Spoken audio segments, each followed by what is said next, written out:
우리 함께 읽은 사도행전 5장 12절에서 16절 말씀을 가지고 다 나음을 얻으니라 하는 제목으로 하나님의 말씀을 듣기를 원합니다.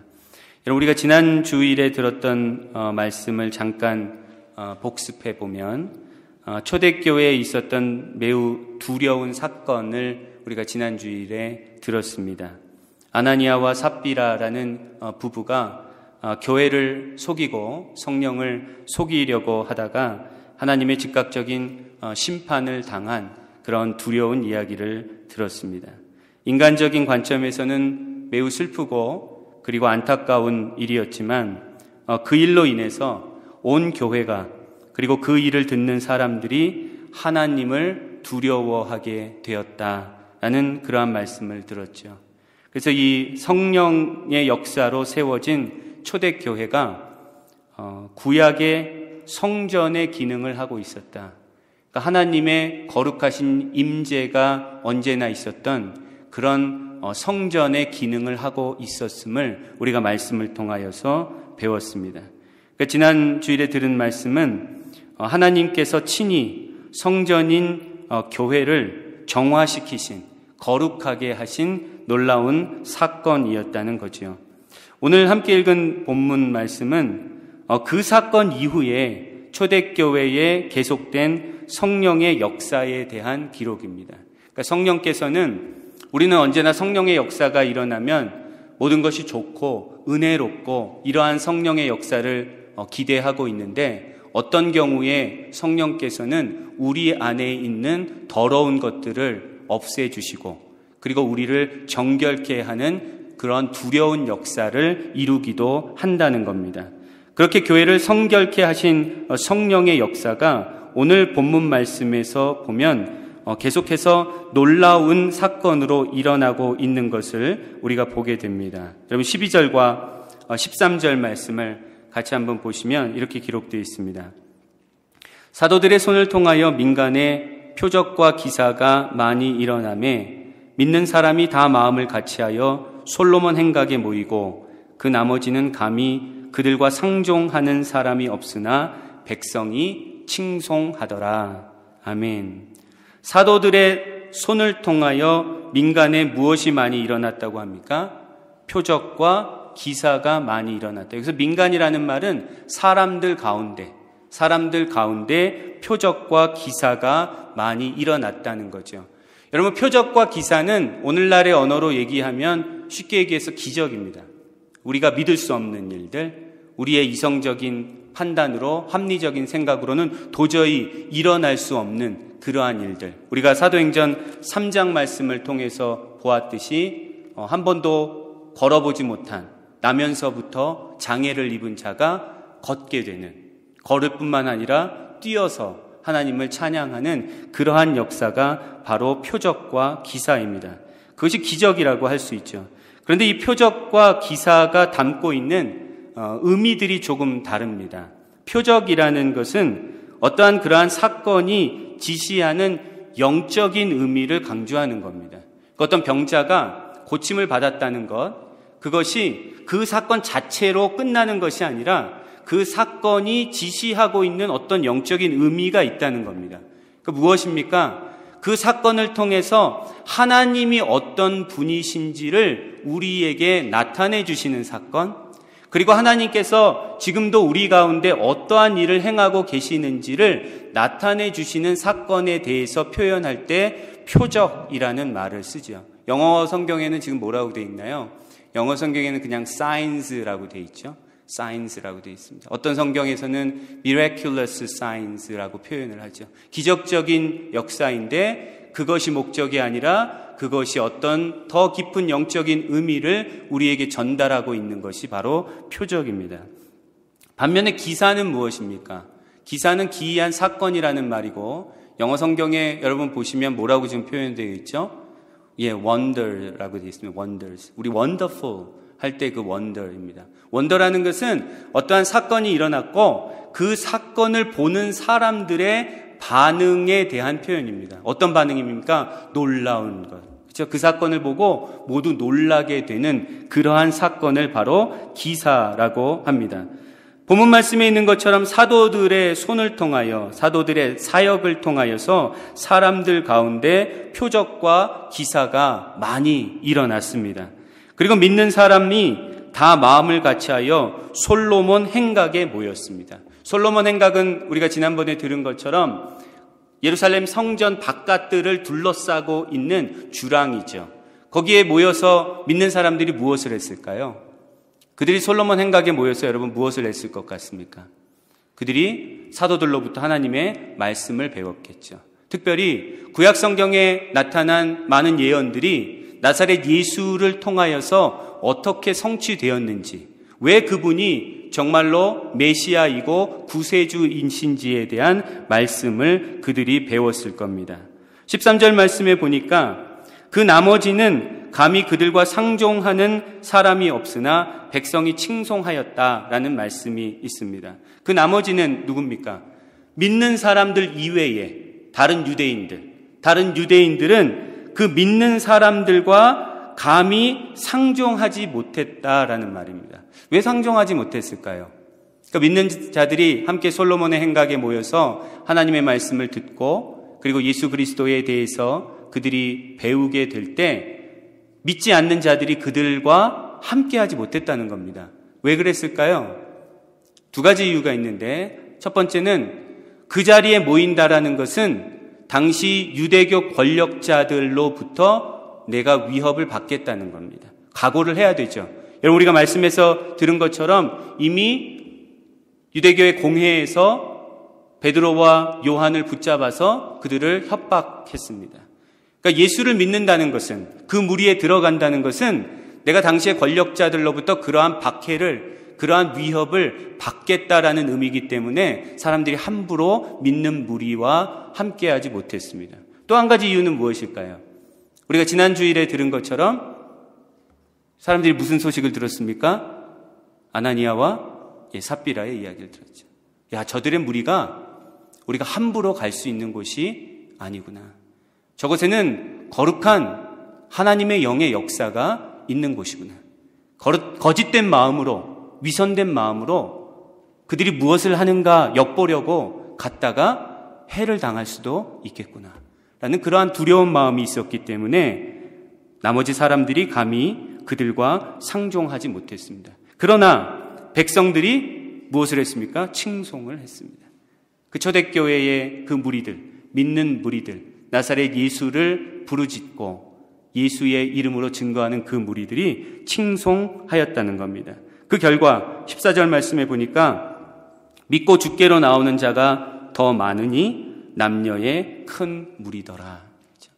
당국에서는, 공회에서는 위협을 하고 있고, 그리고 사람들 가운데 하나님에 대한 두려움이 많이 번져나가고 있었지만 그 가운데 성령께서는 역사하고 계셔서 믿고 주께로 나오는 자가 더 많아지는 그러한 생명의 역사가 일어나고 있었음을 우리가 보게 됩니다. 여러분, 이 초대교회의 모습을 보면서 오늘날의 교회는 사람들의 칭송을 받기는커녕 오히려 사람들의 비판의 대상이 되고 있음을 보게 됩니다. 여러분, 우리가 어떻게 세상 사람들의 관심 그리고 세상 사람들의 칭찬을 받는 교회로 변화될 수 있을까요?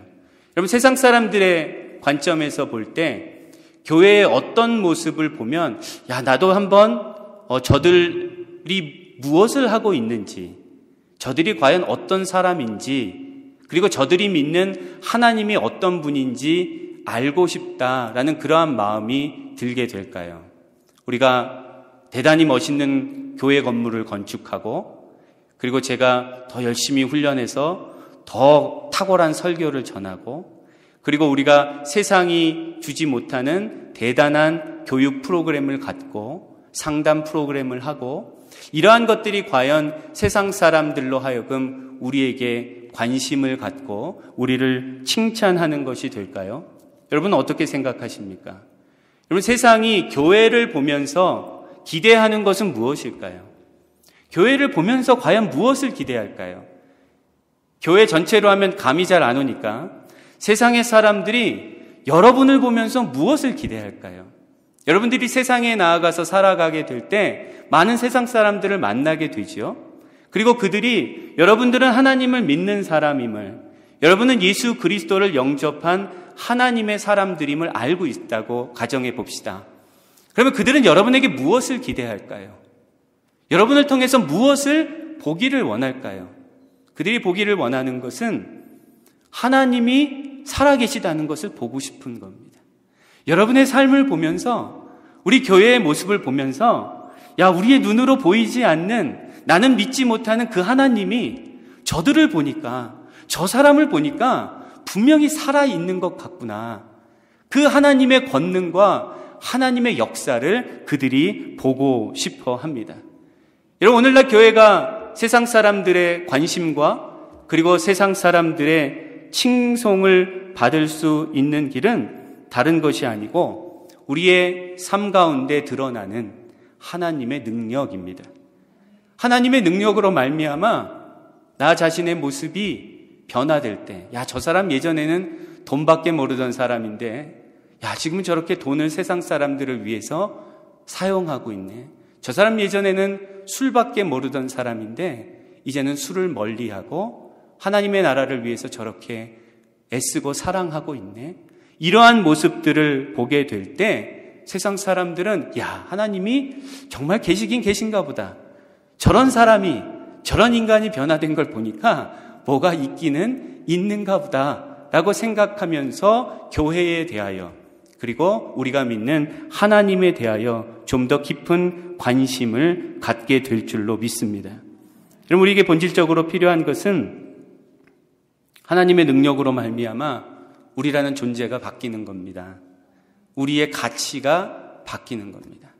예전에 하나님을 모를 때 내가 중요하게 생각했던 세상의 돈과 명예와 인기와 그리고 세상 사람들로부터 내가 무엇인가를 얻으려고 했던 그러한 마음이 이제는 정말로 중요하지 않고 나에게 오직 중요한 것은 하나님께서 기뻐하시는 하나님의 뜻을 이루어 가는 것. 하나님이 사랑하라 말씀하셨으니까 사랑하는 것. 하나님이 섬기라 말씀하셨으니까 섬기는 것. 그렇게 우리의 가치관이 바뀌고 우리의 심령이 변화되는 것. 우리의 존재가 변화되는 것. 그러한 역사를 통하여서 우리는 세상 가운데 우리 하나님의 살아계심을 넉넉히 증거하게 될 줄로 믿습니다. 여러분, 오늘 본문 말씀에 나오는 사도들이 여러분 대단해 보이잖아요. 말씀에 보면은 사도들의 손을 통하여 민간의 표적과 기사가 많이 일어났고 15절 말씀에 보니까 심지어 병든 사람을 메고 거리에 나가 침대와 요 위에 누이고 베드로가 지날 때에 혹 그의 그림자라도 누구에게 덮일까 바라고. 그렇죠? 베드로가 지나가기만 하면 사람들이 베드로 한번 손잡아 보는 게 원하는 게 아니라, 야, 어떻게 베드로 그림자라도 내가 한번 나에게 비춰질까? 이러한 마음을 가졌다는 겁니다. 얼마나 이 사도들을 통하여서 강력한 하나님의 역사가 일어났는지 사람들이 그의 그림자라도 나에게 스쳐 지나가기를 바랬다는 거예요. 여러분, 한번 생각해 보십시오. 불과 몇 달 전까지만 해도 이 사도들이 어떠한 사람들이었습니까? 이들이 이러한 일을 할 수 있는 자들이었습니까? 이들이 그런 자들이 아니었잖아요. 우리가 잘 알고 있는 것처럼 예수님을 따라다니면서 네가 높냐 내가 높냐, 내가 한 자리 차지할 거냐 네가 더 높은 자리 갈 거냐, 그거 가지고 다투던 자들이었습니다.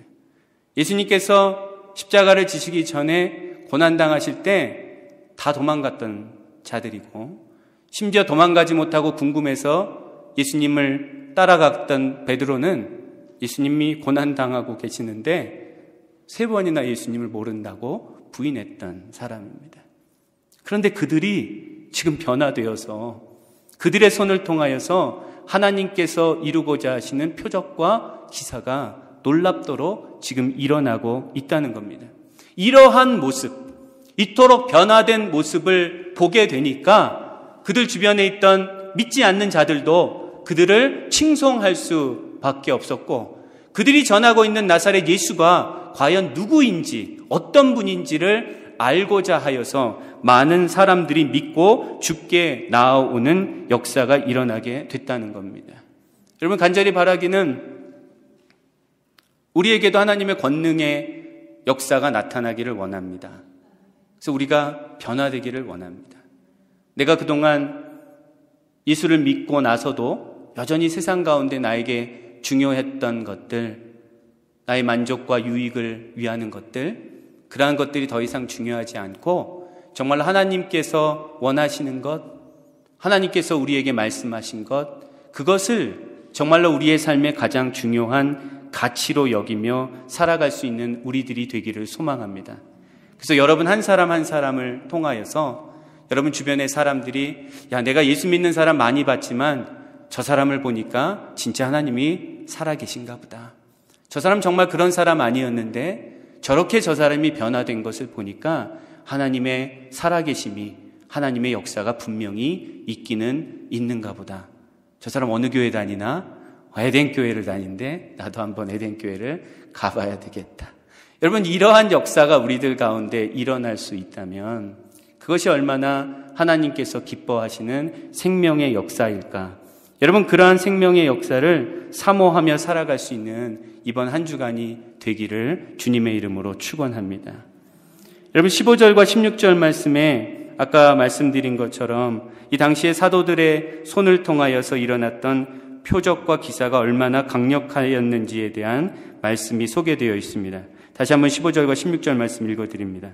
심지어 병든 사람을 메고 거리에 나가 침대와 요 위에 누이고 베드로가 지날 때에 혹 그의 그림자라도 누구에게 덮일까 바라고 예루살렘 부근에 수많은 사람들도 모여 병든 사람과 더러운 귀신에게 괴로움 받는 사람을 데리고 와서 다 나음을 얻으니라.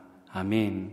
사도들을 통한 하나님의 능력이 얼마나 강력하게 일어났는지, 그래서 예루살렘 부근에 수많은 사람들도 모여 병든 사람과 더러운 귀신에게 괴로움 받는 사람을 데리고 와서 다 나음을 얻었더라.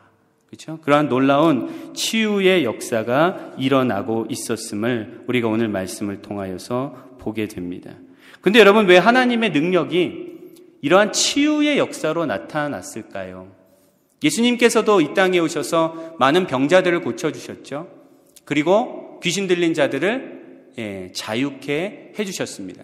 그런데 지금 예수 그리스도를 증거하는 이 초대교회의 성도들, 특별히 사도들을 통하여서도 그들 가운데 부활하시고 승천하신 예수께서 함께하고 계시다라는 증거로 치유의 역사가, 병 고침의 역사가 일어나고 있었다는 겁니다.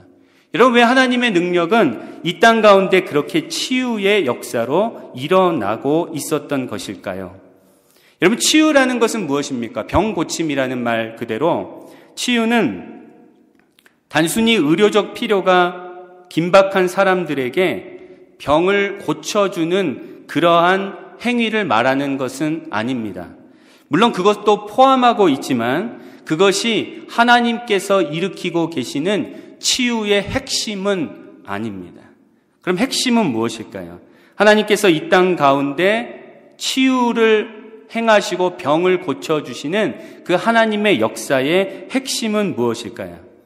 치유의 핵심은 하나님의 능력이 나타나서 새로운 일을 하고 계시다라는 겁니다. 하나님의 능력이 나타나서 지금 하나님께서 새로운 일을 하고 계시다. 그것이 바로 치유가 의미하고 있는 참된 핵심입니다. 조금 더 쉽게 얘기하면 하나님의 새 창조가 이루어지고 있다. 그것이 바로 하나님의 치유의 역사의 본질입니다. 그러니까 원래의 창조 안에서 우리의 몸과 영혼과 우리의 삶이 회복되는 것. 그래서 하나님께서 그 가운데 어떠한 새 일을 행하고 계시다는 것을 세상 가운데 드러나는 사건, 그것이 바로 하나님의 치유의 역사입니다. 제가 지난 주간에 집에서 무엇을 먹을까 하고 이렇게 보다가 마른 고구마가 하나 있는 걸 봤어요. 이걸 이렇게 보니까 고구마가 너무 말라가지고 이걸 이제 버려야 될까 하고 이렇게 버릴까 하다 보니까 이게 보통 일반 고구마가 아니고 자색 고구마였습니다. 자색 고구마는 조금 더 맛있거든요. 제가 이걸 버리려고 하니까 조금 아깝다는 생각이 들어서 마침 그 스토브에 그 만두로 찌던 찜 그 소쿠리가 있어서 이걸 한번 쪄볼까 하고 제가 한번 다시 그 마른 고구마를 쪄봤습니다. 그래서 한 10분여 찐 다음에 그것을 맛을 보니까 놀라운 맛이 나는 거예요. 예전에 그 처음 쪄졌을 때의 맛과 또 다른, 이게 한번 말랐다가 다시 한번 쪄서 그런지 너무나 놀라운 맛이 나는 겁니다. 제가 그것을 보고 제가 이 말씀을 주중에 묵상하고 있지 않았습니까? 하나님의 새 창조의 역사라는 것이 이런 것이 아닐까. 나의 이 메말라버린 심령, 정말로 어떤 역사가 생명이 있을까 하는 우리의 이러한 모습들을 하나님께서는 그렇게 완전히 새로운 것들로, 새로운 생명으로 바꿔주시는 것, 그것이 바로 하나님의 새 창조의 역사가 아닐까라는 그러한 깊은 생각을 마른 고구마를 보면서 제가 하게 됐습니다. 여러분, 하나님께서는 이처럼 우리를 치유해 주시기를 원합니다.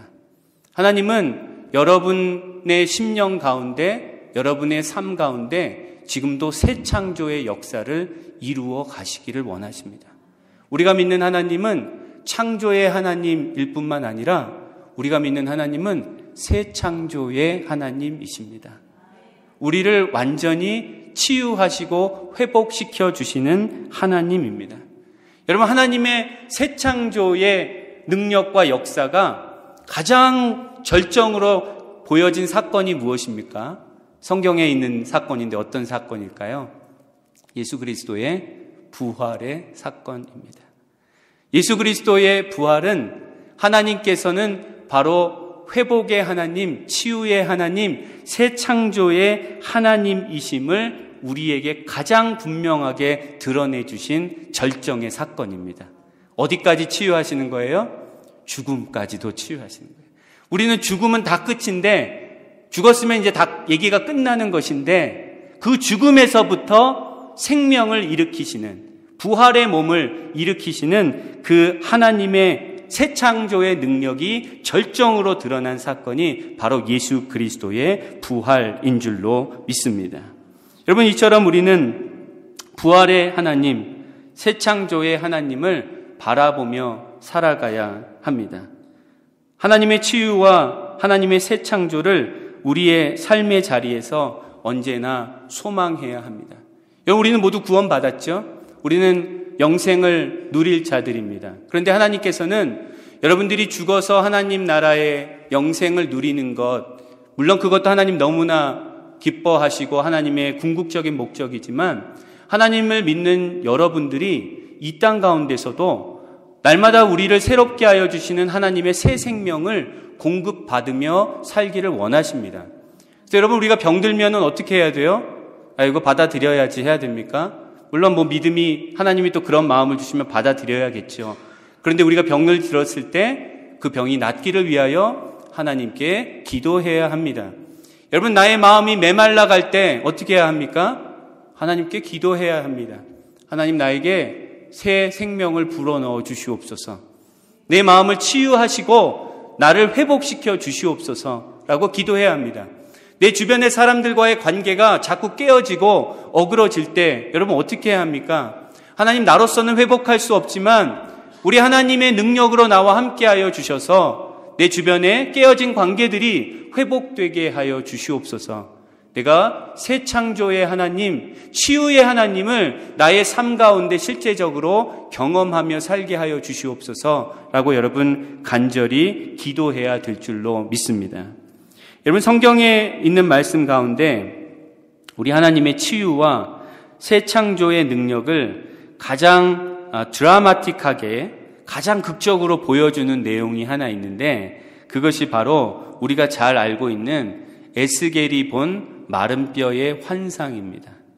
여러분, 그 내용을 보면 우리 하나님께서 어떤 하나님이신지, 우리 하나님의 새 창조의 역사가, 치유의 역사가 어떤 것인지를 우리가 분명히 보게 됩니다. 제가 말씀을 에스겔 37장 1절부터 10절까지의 말씀을 읽어드릴 테니까 여러분 이 말씀을 한번 여러분들도 성령의 도우신 가운데 환상을 보는 것처럼 한번 어떠한 일이 지금 일어나고 있는가 눈으로 그려보시기를 바랍니다.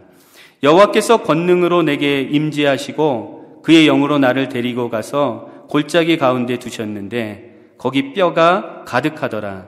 나를 그 뼈 사방으로 지나가게 하시기로 본즉 그 골짜기 지면에 뼈가 심이 많고 아주 말랐더라. 그가 내게 이르시되 인자야 이 뼈들이 능히 살 수 있겠느냐 하시기로 내가 대답하되 주 여호와여 주께서 아시나이다. 또 내게 이르시되 너는 이 모든 뼈에게 대언하여 이르기를 너희 마른 뼈들아 여호와의 말씀을 들을지어다. 주 여호와께서 이 뼈들에게 이같이 말씀하시기를 내가 생기를 너희에게 들어가게 하리니 너희가 살아나리라. 너희 위에 힘줄을 두고 살을 입히고 가죽으로 덮고 너희 속에 생기를 넣으리니 너희가 살아나리라. 또 내가 여호와인 줄 너희가 알리라 하셨다 하라. 이에 내가 명령을 따라 대언하니 대언할 때에 소리가 나고 움직이며 이 뼈 저 뼈가 들어맞아 뼈들이 서로 연결되더라. 내가 또 보니 그 뼈에 힘줄이 생기고 살이 오르며 그 위에 가죽이 덮이나 그 속에 생기는 없더라. 또 내게 이르시되 인자야 너는 생기를 향하여 대언하라. 생기에게 대언하여 이르기를 주 여호와께서 이같이 말씀하시기를 생기야 사방에서부터 와서 이 죽음을 당한 자에게 불어서 살아나게 하라 하셨다 하라. 이에 내가 그 명령대로 대언하였더니 생기가 그들에게 들어가매 그들이 곧 살아나서 일어나 서는데 극히 큰 군대더라. 아멘. 여러분 마른 뼈는 어떤 뼈입니까? 마른 뼈는 죽은 지 굉장히 오래된 뼈죠. 예. 그것은 생명이라는 것을 조금 더 찾을 수 없는 것, 그것이 바로 마른 뼈입니다. 그런데 하나님께서는 그 마른 뼈를 일으키시는 하나님이십니다. 그 마른 뼈를 극히 큰 군대로 바꾸어 가시는 하나님, 그 하나님이 우리가 믿는 새 창조의 하나님, 치유의 하나님 되십니다. 마른 뼈를 살아나게 하신 하나님, 마른 뼈들을 큰 군대로 새 창조하신 하나님, 우리의 죽음까지도 치유하시는 하나님, 결국에는 부활을 통하여서 우리에게 새로운 몸, 영의 몸을 입혀주실 하나님. 여러분 그 하나님을 믿고 의지하며 이번 한 주를 그 하나님의 역사를 위해 더욱더 힘써 기도하며 살아갈 수 있는 저와 여러분들이 되시기를 소망합니다. 여러분 우리의 힘으로 할 수 없지만 우리가 내 힘으로 할 수 없다고 다 내려놓고 자포자기하고 있는 것이 아니라 우리의 힘으로는 할 수 없지만 우리 하나님의 권능이 우리에게 임하신다면 우리도 지금의 모습과는 다른 정말로 하나님께서 기뻐하시고 또 하나님의 일을 위하여 더욱더 온전히 준비되어 갈 수 있는 그러한 존재들로 바꾸어질 줄로 믿습니다.